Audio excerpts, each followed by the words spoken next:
Quando a gente ouve a palavra apocalipse, o que vem na cabeça? Fim do mundo, caos, catástrofe, certo? Mas e se o significado original não tivesse nada a ver com isso? E se fosse algo bem diferente, mais sobre revelação do que sobre destruição? Então vamos direto ao ponto. O que é essa palavra tão carregada que inspirou tantos filmes e livros sobre o fim dos tempos, o que ela realmente significa lá na sua raiz? A resposta, olha, pode ser bem surpreendente. E aqui está, a grande virada. Apocalipse vem da palavra grega apokalipsis. E sabe o que significa? Não é destruição, não é catástrofe. Significa revelação. Ou, de forma bem literal, tirar o véu. É como se algo que estava escondido, de repente, fosse mostrado. Poxa, só isso já muda completamente o jogo, né? A gente sai do medo para entrar na descoberta. E o que está sendo revelado, então? Bom, a pista principal está logo na primeira frase do livro, Revelação de Jesus Cristo. Então, o foco principal, a grande ideia, não é só sobre o futuro.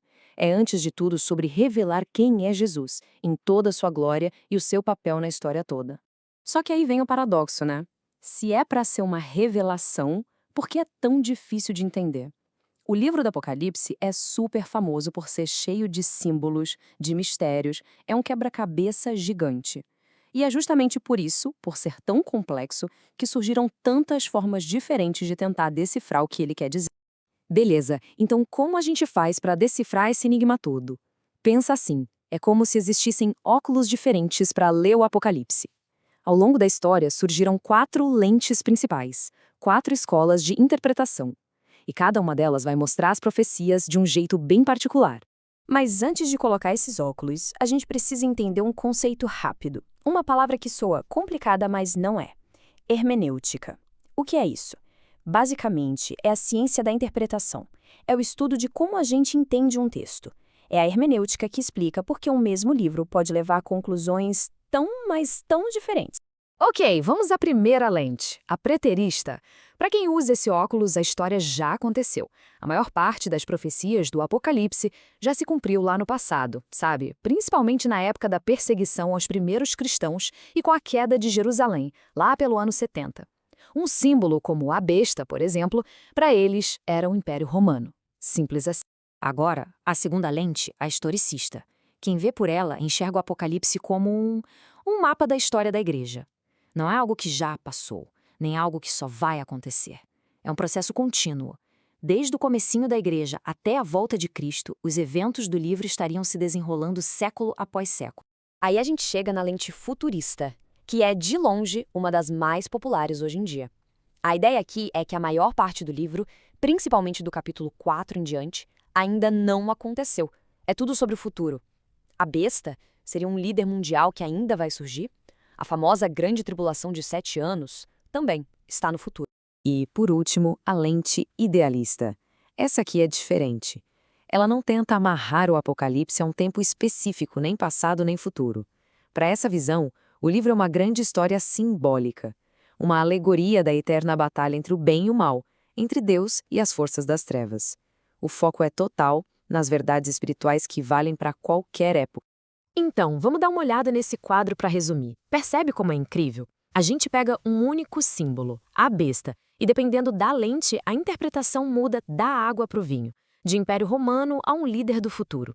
Isso deixa muito claro como o ponto de vista inicial, a tal da hermenêutica, muda completamente a forma de ler o texto. E falando em visão futurista, ela abre um outro debate gigantesco, um dos mais quentes, eu diria, o arrebatamento. Para quem acredita que esse evento vai acontecer, a dúvida não é se vai, mas quando. E a referência é sempre um período de 7 anos chamado de Grande Tribulação. Basicamente, são 3 teorias na mesa. A primeira é a pré-tribulacionista. Diz que a igreja é arrebatada, ou seja, retirada da terra antes do início desses 7 anos. A segunda é a mesotribulacionista. O arrebatamento acontece bem no meio, na metade da tribulação. E, por fim, a pós-tribulacionista. Essa defende que a igreja vai passar por toda a tribulação e o arrebatamento só acontece lá no finalzinho, junto com a segunda vinda de Cristo. Mas olha só, a interpretação do Apocalipse vai além de só olhar para o futuro. Existe uma outra camada de significado, uma que é fascinante, que conecta tudo a tradições super antigas. É a ideia de que existe um projeto, um plano mestre, sabe? Que estava meio que escondido, mas sempre esteve ali, à vista de todos. E qual seria a chave para decifrar esse plano? A resposta estaria nas 7 festas anuais do antigo Israel, aquelas descritas lá no livro de Levítico. A teoria aqui é que essas festas não eram só feriados religiosos. Elas seriam um verdadeiro roteiro profético do plano de Deus para a salvação da humanidade. É como se fosse um spoiler divino. E o mais impressionante é como isso se encaixa. As 4 primeiras festas, elas teriam se cumprido de forma perfeita na primeira vinda de Cristo. A Páscoa, a crucificação, os pães asmos, o sepultamento, a festa das primícias, a ressurreição, e o Pentecostes, a descida do Espírito Santo, que deu origem à igreja.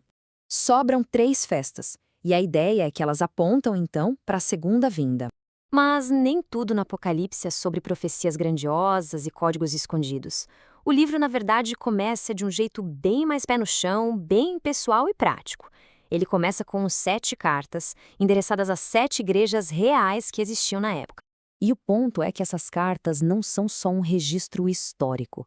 A leitura que muitos fazem é que elas são um espelho, um retrato da condição da igreja em qualquer época, em qualquer lugar. Elas têm elogios, têm puxões de orelha e têm promessas para quem continua firme. É uma mensagem que atravessa os séculos e continua super atual. Vamos pegar um exemplo prático. A igreja de Éfeso. Ela recebe um elogio e tanto pelo seu trabalho, pela sua perseverança, por não aceitar falsos ensinamentos. Mas, logo em seguida, vem a bronca. Você abandonou o primeiro amor. Isso mostra um perigo que existe até hoje, né? O de estar super ocupado fazendo as coisas de Deus, mas ter perdido a paixão, a essência de tudo.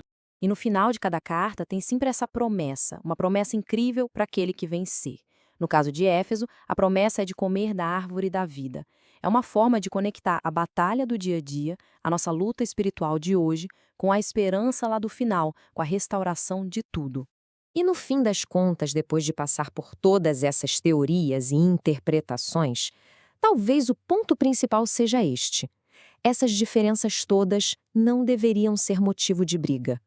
Porque no centro de todas essas visões, sejam elas preteristas, futuristas ou o que for, tem um personagem principal que une tudo.